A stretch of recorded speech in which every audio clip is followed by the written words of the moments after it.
여러분 안녕하세요, 훈이쌤입니다. 아침 다짐 158일차고요. 오늘은 전략적인 독서 방법 두 가지를 알려드릴 거예요. 구독, 좋아요, 댓글까지 부탁드리면서 시작해 보도록 하겠습니다. 현대 사람들이 살아가면서 터득해야 할 삶의 지혜를 얻고 싶다면 어떻게 하는 것이 좋을까요? 고전을 읽어보시면 좋습니다. 시야를 조금 넓혀서 생각해 보면요, 책을 읽어야 하는 이유라고 생각하셔도 되겠네요. 독서를 통해서 세상의 이치를 빠르게 깨달을 수 있어요.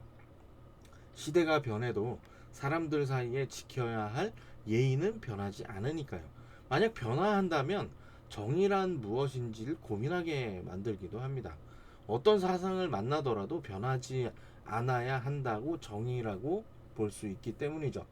독서를 하면서 삶의 가치관을 어떻게 만들어 가야 할지 생각을 해보자고요.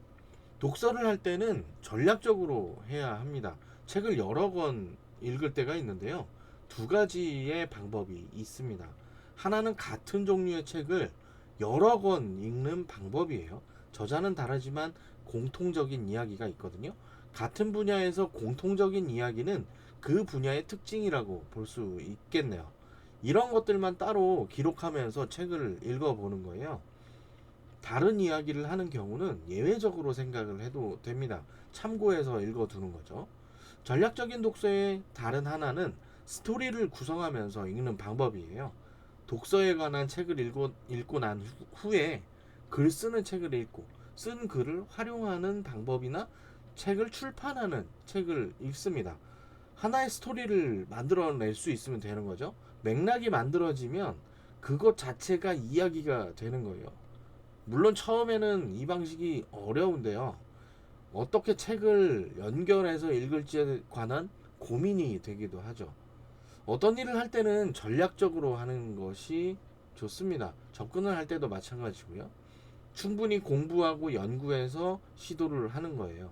어떤 것인지도 모른 채 시작부터 하면 헤매는 것부터 시작하게 됩니다. 시간 낭비에 마음고생까지 하고요. 예를 들어 유튜브를 시작한다고 한다면 가장 먼저 유튜브의 알고리즘에 관한 공부를 해 두어야겠죠. 다음은 영상 편집하는 방법, 또 제목을 짓는 방법, 썸네일을 어떻게 만드는지 이런 것들에 대한 충분한 공부를 하고 시작을 하는 것이 좋습니다. 준비 없이 진행되는 것은 없어요. 여유 있게 생각하고 넓게 보는 것이 좋습니다. 그래야 숲이 보이거든요. 어떤 일이든 눈앞에 나무만 보고 진행하면 지엽적인 부분에 머무르게 마련이죠. 전체적으로 바라보고 전략적으로 접근해야 하는 이유입니다. 이 과정에서 성장이 이루어지게 되는데요.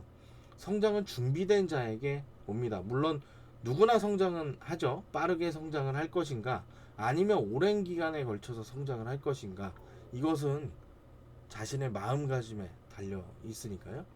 네, 오늘은 전략적인 독서 방법 두 가지 알려드렸습니다. 오늘 내용이 유익하셨다면 구독, 좋아요, 댓글까지 부탁드리고요. 내일 만나요. 안녕.